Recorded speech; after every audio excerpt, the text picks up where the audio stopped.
kembali saudara terkait dengan rencana pembebasan dari Abu Bakar Ba'asyir yang memang telah masuki pembebasan bersyarat tapi kemudian tidak bersedia untuk menandatangani setia kepada Pancasila dan NKRI dan kemudian tetap akan dibebaskan dengan cara lain. Tadi Prof. Hipnu, saya kembali ke Prof. Hipnu sebelum saya menanyakan soal presiden yang mungkin terjadi, jalan panjang yang mungkin terjadi jika ini dilakukan. Saya ingin tanya, tadi Anda katakan hanya bisa dengan amnesti pembebasan Abu Bakar Ba'asyir. Saya ingin bertanya, jika kemudian diajukan gerasi oleh keluarga, bisakah itu oleh keluarga Abu Bakar Ba'asyir? Ya, kalau beda, kalau gerasi itu ampunan. Jadi permohonan seorang terpidana atas suatu perbuatan. Beda, kalau gerasi itu hak seseorang. Tapi kalau amnesti itu hak kepala negara. Oke. Baik, kalau seandainya amnesti, katakanlah presiden berat untuk memberikan amnesti.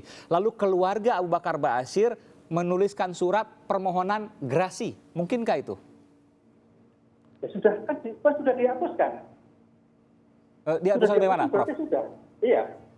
Kalau amnesti sudah diberikan ya sudah selesai. Bukan. Berarti kan tidak menjadi pidana. Bukan, pertanyaan saya, jika amnesti tidak diberikan, tapi kemudian keluarga memohon gerasi kepada presiden. Mungkinkah itu? Bisakah kemudian itu dikabulkan?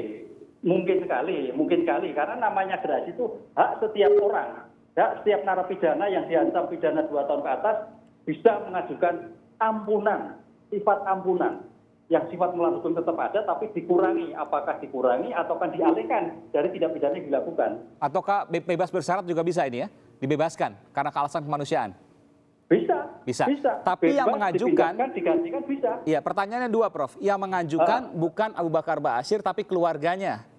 Kemudian yang kedua, apakah juga ada tanda tangan perlu bahwa harus setia kepada Pancasila dan NKRI dalam pengajuan gerasi itu? Ya itu kan bagian dari persyaratan. Karena gerasi itu suatu tindak pidana umum. Gerasi itu tindak pidana apapun bisa mengajukan. Ya syarat itu bisa dipakai. Tergantung.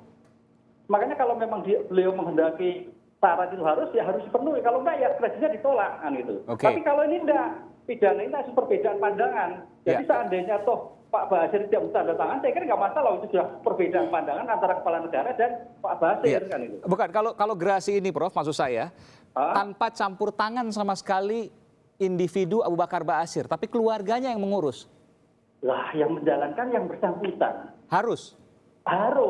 Yang menjalankan yang bersangkutan pertanggungjawaban pidana pertanggung individu, bukan pertanggungjawaban pengganti.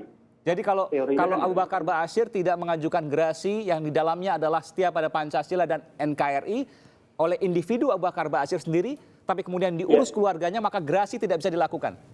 Iya, tidak memenuhi syarat. Tidak memenuhi syarat. Iya, tidak memenuhi syarat. Baik. Jadi hanya amnesti, dan amnesti itu adalah subjektivitas presiden, inisiatif presiden. Iya, betul. Luar biasa, penjelasannya luar biasa. Saya mengatakan, kalau seandainya, artinya kalau Prof. Hipnu mengatakan hanya satu-satunya jalan yakni amnesti, tidak ada jalan lain. Apakah presiden akan mengeluarkan itu atau tidak, kita tunggu nanti bersama. Persis. Tapi ketika nanti mengeluarkan, saya ingin bertanya, ada berapa kemudian ulama-ulama yang kemudian sekarang masih di penjara, termasuk ulama Nahdlatul Ulama yang mungkin masih ada. Saya bertanya, ada ulama NU yang kemudian di penjara saat ini? Iya, memang kasus kalau tidak salah di Jawa Tengah ya. Memang ini harus membuka satu perspektif baru ya. Di mana itu Jawa Tengah? Kasus apa? Kasus saya kurang tahu, tapi yang jelasnya di Jawa Tengah. Tapi ini harus membuka satu wacana dalam politik kita, bahwa kemanusiaan itu harus diletakkan di dalam konteks politik. Ya, kalau kita lihat polemik yang muncul di masyarakat, secara umum kan banyak yang kecewa dengan presiden. Kalau hanya ini pertimbangan politik.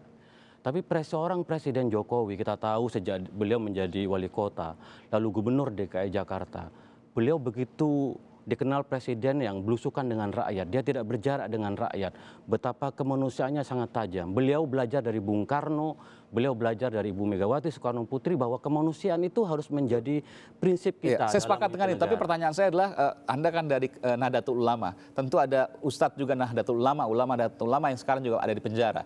Ada juga ulama-ulama lain yang kemudian ramai di media sosial yang sekarang juga ada di penjara.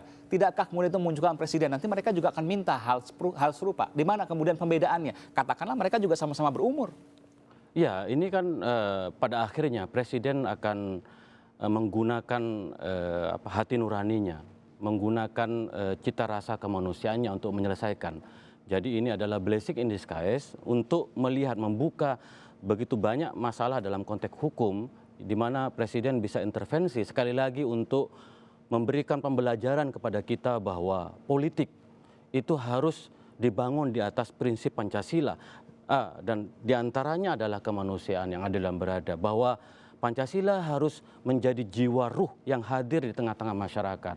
Maka kami ingin selalu mengatakan PDI Perjuangan sebagai partai yang jelas, kokoh menjalankan ideologi Pancasila. Marilah saatnya kita sekarang Pancasila betul-betul hadir dalam konteks hukum, bagaimana Pancasila dirasakan oleh masyarakat. Dan ini pembelajaran dalam konteks politik, bahwa politik bukan hanya sekedar elektoral ya, tetapi politik adalah bagaimana kita betul-betul menjadi manusia Pancasila, manusia yang menghargai satu orang dengan orang yang lain. Inilah yang saya kira menjadi Jadi mengatakan semua ulama, mungkin ulama-ulama yang lain pun karena tadi dasarnya Pancasila, kemanusiaan, maka mungkin saja nanti akan diberikan amnesti oleh Pak Jokowi. Iya, semuanya akan dilihat. Anda mengatakan itu? Iya, akan direview bahwa Pancasila harus hadir. Bagaimanapun Bung Karno mengajarkan kepada kita, Ibu Megawati mengajarkan kepada kita, Termasuk yang menyebarkan hoax misalnya, yang itu kemudian soal lain, bahwa kita harus punya standar tentang kemanusiaan seperti apa. nanti saya akan tanya, Prof. Hipnu,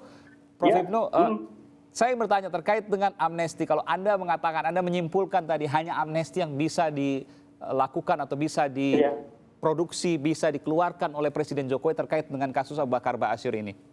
Kalau seandainya amnesti dikeluarkan, akankah muncul presiden-presiden lain yang kemudian akan meminta hal serupa karena didasarkan pertimbangan subjektif oleh Presiden, atau memang ini hal yang biasa? Ya, ini suatu politik hukum kepala negara. Apa yang akan diarahkan? Karena dalam suatu politik hukum itu pasti mengambil suatu situasi untuk kepentingan bersama. Dan saya sepakat, hukum itu untuk manusia. Jadi apa pentingnya seseorang memidana yang sudah usur?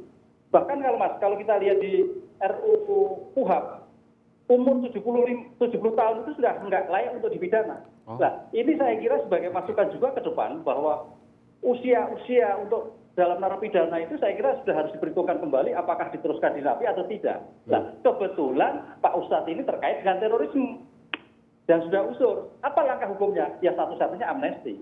Dan ini bisa dipraktikkan ke narapidana-narapidana lain yang memasuki saya kira harus seperti itu, bahwa telah berumur, berusia negara untuk menjaga suatu kedamaian, ketentraman dalam situasi perbedaan ini. Anda punya catatan terkait dengan pengeluaran amnesti yang merupakan politik hukum dan terkait dengan politik. Anda punya catatan terkait itu? Ada, tapi saya lupa. Ada. Banyak amnesti juga ada, abolisi demikian juga, seperti kasus Irian Barat, Timur Timur, amnesti ada 3, catatan kami juga ada. Dan memang amnesti serta abolisi ini tidak terlepas dari aspek politik. Aspek politik, ya. Ini penyimpangan yang berbau politik. Anda mengatakan apa? Mohon maaf, saya kurang dengar. Iya, kebijakan ini termasuk politik hukum yang lebih cenderung berbau politik. Berbau politik, oke. Iya.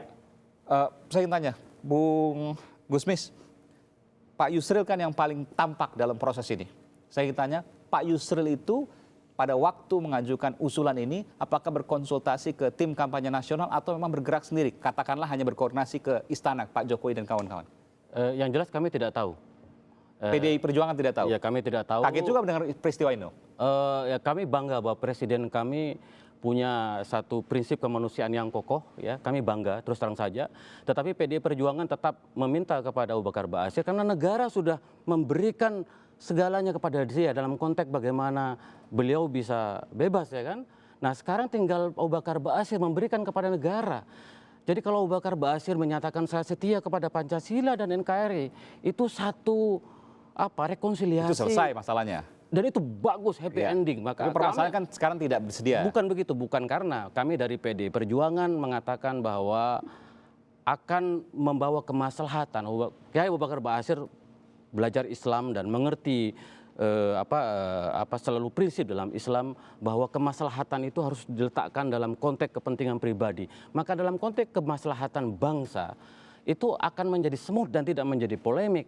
Kalau seandainya Abu Bakar Ba'asyir menyatakan kesetiaannya kepada Pancasila dan NKRI. Jadi Kami dari PD Perjuangan dan Pak Sekjen kami sudah menyatakan bahwa kami meminta kepada Abu Bakar Ba'asyir sebagai warga negara Republik Indonesia yang akan mendapatkan satu privilege dari Presiden, maka dia wajib, dan kami minta supaya setia kepada Pancasila, kepada warga NKRI, karena Pancasila inilah yang kemudian mempersatukan kita sebagai bangsa.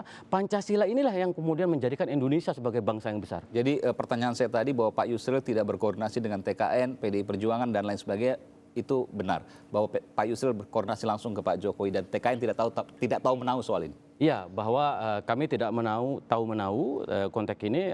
Yang muncul kemudian adalah Pak Yusril menyampaikan komentarnya di media dan Presiden menyampaikan dalam konteks kemanusiaan dan lain-lain. Baik. Jadi ini memang betul ini ada domainnya Presiden. Kenapa saya tanyakan itu? Karena Anda juga di tim kampanye nasional. Tidakkah kemudian ini mempengaruhi perolehan suara Anda terkait dengan apa yang dilakukan oleh Presiden Jokowi ketika nanti memberikan amnesti kepada Abu Bakar Ba'asyir yang tidak mau menandatangani Pancasila dan NKRI?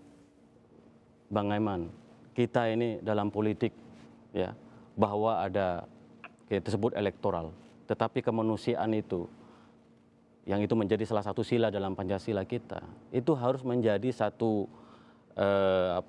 wajah dari politik kita. Maka ketika kita berbicara kemanusiaan, kita tidak berbicara elektoral sebenarnya. Karena ini kalau kita bicara kemanusiaan, ini kita berbicara tentang hidup kita, Pancasila kita, Indonesia kita ke depan.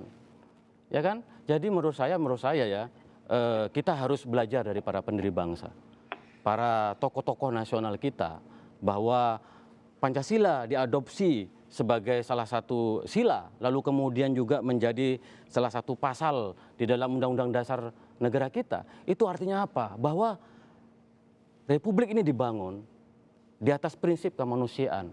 Dan prinsip kemanusiaan itu bukan hanya dibicarakan, diwacanakan, tetapi harus diterjemahkan dalam konteks politik, dalam konteks hukum, dalam konteks ekonomi, dalam konteks kebudayaan. Dan kalau kita lihat nawacita Presiden Jokowi, lalu kemudian prioritas program visi misi dalam 5 tahun yang akan datang, selalu tercantum di situ bagaimana kemanusiaan itu menjadi salah satu ruh kita dalam membangun bangsa ini. Jadi marilah kita jangan berpikir soal elektoral. Baik, saya tanyakan kepada siapapun, kapanpun, dimanapun, apakah dia terkait dengan Pancasila atau tidak, apakah dia mengakui Pancasila atau tidak, tapi ketika bicara kemanusiaan, bicara soal hukum, tidak terkait bicara elektoral, maka ia ketika dipertimbangkan bisa untuk dibebaskan secara hukum. Apakah dia penyebar hoax misalnya, apakah terkait kasus terorisme, apakah koruptor misalnya sekaligus, itu berhak untuk kemudian diberikan amnesti, pengampunan oleh Presiden. Ini momentum kita sekarang sebagai bangsa untuk membangkitkan cita rasa kemanusiaan kita. Ini momentum. Karena selama sejak Pilkada DKI kita terpecah belah, terpolarisasi.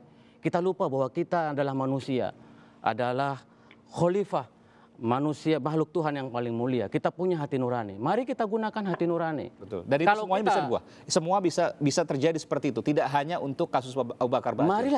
Marilah kita. Pertanyaan saya, apakah bisa terjadi juga? Marilah kita sebagai bangsa. Karena Anda kalau menjawab. Bang Eman, kalau kita bicara politik, kita jangan berbicara dalam konteks elit seorang presiden saja. Bang Eman sebagai insan media, saya sebagai politisi dan intelektual, semua bangsa ini harus berbicara tentang kemanusiaan gitu. Jangan hanya ini Bang Eman meminta kepada Presiden, kita semua. Kalau semua kita warga negara bangsa punya kesepakatan soal kemanusiaan, itu akan menjadi happy ending bahwa kita akan bersatu sebagai warga negara bangsa. Dan mudah-mudahan itu juga berlaku untuk yang lain karena terkait dengan pertanyaan-pertanyaan yang banyak. Politik hanya 5 tahunan, tapi kemanusiaan sampai kiamat, Bang. Baik, terakhir Prof. Hipnu, jadi saya ingin menyimpulkan bahwa hanya amnesti yang bisa diajukan oleh Presiden untuk membebaskan Abu Bakar Ba'asyir. Tidak ada cara lain.